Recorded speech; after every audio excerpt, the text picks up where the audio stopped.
મરોલી ખાતે ખાનગી કંપનીના પ્રવેશદ્વારના લોકાર્પણે રાજકીય ટિપ્પણીથી ચર્ચા. વલસાડ જિલ્લાના ઉમરગામ તાલુકાના મરોલી ખાતે ખાનગી કંપની દ્વારા નિર્મિત પ્રવેશદ્વારનું લોકાર્પણ કાર્યક્રમ યોજાયો હતો. કંપનીના આમંત્રણને માન આપી રાજ્યના નાણામંત્રી કનુભાઈ દેસાઈ સહિત વિવિધ રાજકીય પક્ષોના આગેવાનો આ કાર્યક્રમમાં હાજર રહ્યા હતા. કંપની તરફથી આ કાર્યક્રમને સંપૂર્ણપણે બિનરાજકીય રાખવામાં આવ્યો હોવાનું જણાવાયું હતું, પરંતુ આગામી તાલુકા અને જિલ્લા પંચાયતની ચૂંટણીઓને ધ્યાનમાં રાખીને ઉમરગામના ધારાસભ્ય રમણભાઈ પાટકર દ્વારા કરાયેલા એક નિવેદનને કાર્યક્રમને રાજકીય રંગ આપી દીધો હતો. જાહેર મંચ પરથી ધારાસભ્યએ કોંગ્રેસના પ્રદેશ અગ્રણી આ વખતે અમારી સાથે છે એવો ઉલ્લેખ કરતા હાજર કોંગ્રેસ તથા ભાજપના આગેવાનો પોતાનું હાસ્ય રોકી શક્યા ન હતા. ઉલ્લેખનીય છે કે ધારાસભ્ય રમણભાઈ પાટકર અગાઉ પણ પોતાના વિવાદાસ્પદ નિવેદનોના કારણે ચર્ચામાં રહ્યા છે. ત્યારે ગુજરાત પ્રદેશ કોંગ્રેસના મહામંત્રી આપણી સાથે છે એવો કરાયેલો દાવો કેટલો વાસ્તવિક છે અને વલસાડ જિલ્લામાં કોંગ્રેસને અત્યાર સુધી મળતી હારના પરિપ્રેક્ષ્યમાં આ નિવેદન કેટલું સાર્થક સાબિત થાય છે તે અંગે રાજકીય વર્તુળોમાં ચર્ચા શરૂ થઈ ચૂકી છે. આ સમગ્ર ઘટનાને લઈ પ્રશ્ન ઉઠી રહ્યો છે કે શું ધારાસભ્યના પેટમાં રહેલો રાજકીય ભાવ મંચ પરથી અચાનક બહાર આવી ગયો છે કે પછી આ માત્ર એક રાજકીય વ્યૂહાત્મક નિવેદન હતું. એપ્રિલના એન્ડની અંદર અને મેમાં પહેલા વીકની અંદર તાલુકા પંચાયત અને જિલ્લા પંચાયતની ચૂંટણી થાય છે.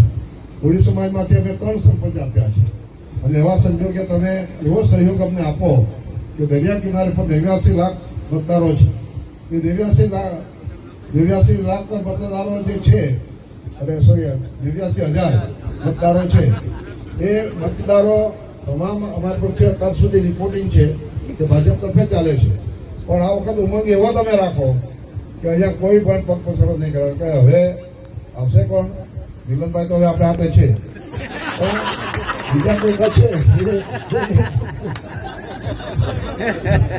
એને વધુભાઈ તો અનુભવ છે. વધુભાઈ છેલ્લા 5-6 ચૂંટણીની અંદર કોઈ પણ જગ્યા પર પ્રચાર કરવા જતા નથી અને અંદર માણસો તમે કહીએ છીએ કે રમણભાઈ બધાને સાથે ચાલે છે કે આપણે મત આપવાનું એમનો હું આજે કંઈક બીજું કલ્પો નહીં કરું. પણ ત્યારથી એમણે સૌનો સાથ, સૌનો વિકાસ, સૌનો વિશ્વાસ અને સૌના પ્રયાસની હંમેશા વાત કરી છે અને એને અનુલક્ષીને જ ઉમરગામ તાલુકામાં આજે સંધ્યા ગ્રુપ દ્વારા સંધ્યા ગ્રુપના ચેરમેન શ્રી કાંતિભાઈ કોહલીના જન્મદિવસે નરોલી ગામને એક સુંદર પ્રવેશદ્વાર આપવામાં આવ્યું અને સાથે સાથે ગામના અનેકવિધ કામોની જે લોકાર્પણ કરવામાં આવ્યું એમાં આ વિસ્તારના લોકપ્રિય ધારાસભ્ય શ્રી રમણભાઈ અને શ્રી કાંતિભાઈ કોહલી સંધ્યા ગ્રુપના ચેરમેન અને સ્મિત પટેલ તથા સંધ્યાબેનને એમાં સ્નેહલભાઈએ ભાગ લીધો અને સાથે સાથે ગામના અનેક લોકોએ જે રીતે કાંતિભાઈએ પોતાની પ્રગતિ કરી છે, જે રીતે કેમિકલ ઇન્ડસ્ટ્રીઝમાં નામ કર્યું છે અને સાથે સાથે ગામનો વિકાસ કર્યો છે એની સૌએ પ્રશંસા કરી અને સૌએ શ્રી કાંતિભાઈને એમના જન્મદિવસની શુભેચ્છા આભાર. આપણા દેશના યશસ્વી વડાપ્રધાન માનનીય મોદીજીએ જ્યારથી ગુજરાતનું સુકાન સંભાળ્યું ત્યારથી. નમસ્કાર, મારું નામ ડૉક્ટર સ્મિત પટેલ છે. હું સંધ્યા ઓર્ગેનિક કેમિકલ્સનો ડાયરેક્ટર છું. આજે બહુ મહત્ત્વનો દિવસ છે, જે મારા ફાધરનો આજે જન્મદિવસ છે ને એના આજે ખુશીમાં અમે મોરોલી ગ્રામ પંચાયતના આજે પ્રવેશદ્વારનું ઉદ્ઘાટન કર્યું છે કરીને, જેના માટે હું મરોલીના ગ્રામ પંચાયત મરોલીના વાસીઓનો હું ખૂબ ખૂબ આભાર માનું છું. ખાસ કરીને અમારા આજે અમારા જે ચીફ ગેસ્ટ હતા માનનીય શ્રી કનુભાઈ દેસાઈ, આપણા ધારાસભ્ય એક્સ ધારાસભ્ય રમણભાઈ પાટકર, એસઆઈના ડાયરેક્ટર, વીઆઈના ડાયરેક્ટર, બધા તમામ ગેસ્ટોનો હું ખૂબ ખૂબ આભાર માનું છું. સંધ્યા પરિવાર બધા આજે સારામાં સારો એક અનુભવે છે કરીને કે જેનાથી આજે મરોલીને એક શાનદાર એક ગેટ પ્રવેશદ્વાર મળ્યો છે કરીને, જેના માટે હું ખૂબ આભાર માનું છું. Thank you.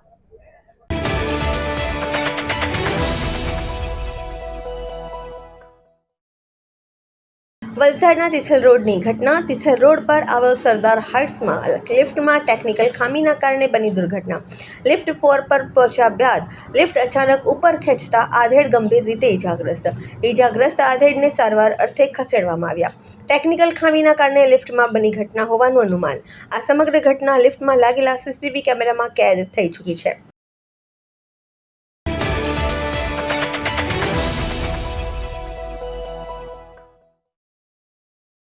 વાપીના જીઆરડીસી વિસ્તારમાંથી ચોરીની એક ચોંકાવનારી ઘટના સામે આવી છે. અહીં એક જૂની કારના શોરૂમ બહારથી ફિલ્મી ડબે હુન્ડાઈ ક્રેટા કારની ચોરી કરવામાં આવી છે. નવાઈની વાત એ છે કે વોચમેનની હાજરી હોવા છતાં તસ્કર બિંદાસ્ત રીતે ગાડી લઈને રફુચક્કર થઈ ગયો છે. વાપી જીઆરડીસીની એક હોસ્પિટલ પાસે આવેલા જૂની કારના શોરૂમમાં તસ્કરોએ કાયદો વ્યવસ્થાના લીરા ઉડાડ્યા છે. ઉદવાડાના રહેવાસી પ્રજ્ઞેશસિંહ સોલંકીએ 1.5 મહિના પહેલા જ 4.5 લાખ રૂપિયામાં ખરીદેલી પોતાની ક્રેટા કાર નંબર GJ12CG8066 વેચાણ માટે અહીં મૂકી હતી. તારીખ 28 ફેબ્રુઆરીના રોજ વહેલી સવારે 4 વાગ્યાના અરસામાં જ્યારે આખું શહેર નિંદ્રામાં હતું ત્યારે એક રેડો તસ્કર શોરૂમ પર ત્રાટક્યો હતો. ડુપ્લિકેટ ચાવી અથવા અન્ય સાધનના મદદથી ગણતરીના મિનિટોમાં જ કારનું લોક તોડીને તેની ગાડી ચાલુ કરી દીધી હતી. જ્યારે એન્જિનનો અવાજ આવ્યો ત્યારે ત્યાં હાજર વોચમેન સતર્ક થયો હતો. તેની બૂમો પાડીને ચોરને રોકવા માટે ગાડી પાછળ દોડ પણ મૂકી હતી, પરંતુ શાતે ચોર વોચમેનની પરવા કર્યા વગર ફૂલ સ્પીડમાં ગાડી હંકારીને નાસી છૂટ્યો હતો. આ મામલે વાપી જીઆરડીસી પોલીસ મથકમાં ફરિયાદ નોંધાવવામાં આવી છે. પોલીસે આસપાસના સીસીટીવી ફૂટેજ જપ્ત કર્યા છે અને ચોર કઈ દિશામાં ભાગ્યો છે તેની કડીઓ મેળવવા ચક્રો ગતિમાન કર્યા છે. જોકે જીઆરડીસી જેવા સતત ધમધમતા વિસ્તારમાં થયેલી આ હિંમતભરી ચોરીએ સ્થાનિક વેપારીઓમાં ભારે ફફડાટ ફેલાયો છે.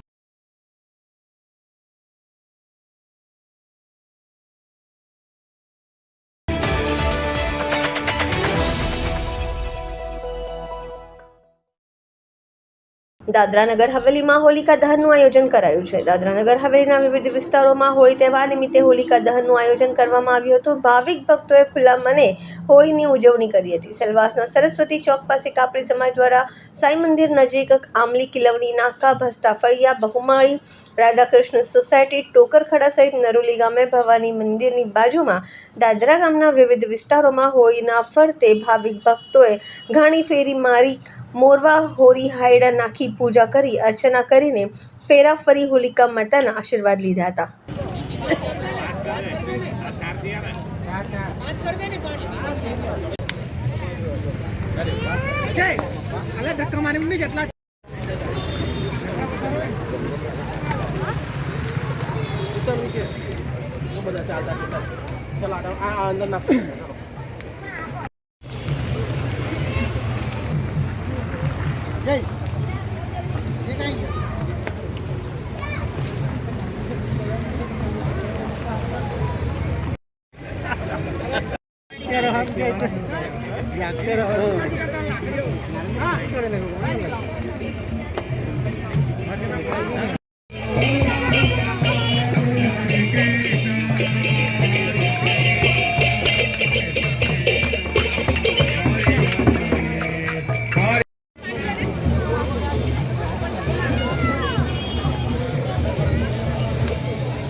તમારે ફોટા પાડવા છે ને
દર વર્ષની જેમ આ વર્ષે પણ કાપડી સમાજ દ્વારા આયોજિત હોળિકા પૂજાનું આયોજન કરેલું હતું અને બધા સમાજના ભાઈ બંધુ ભગીનીઓ સાથે મળીને માતાજીની પૂજા કરી અને દર વર્ષે આ રીતે જ ભાઈચારો રહેતો રહે એવી શુભકામના.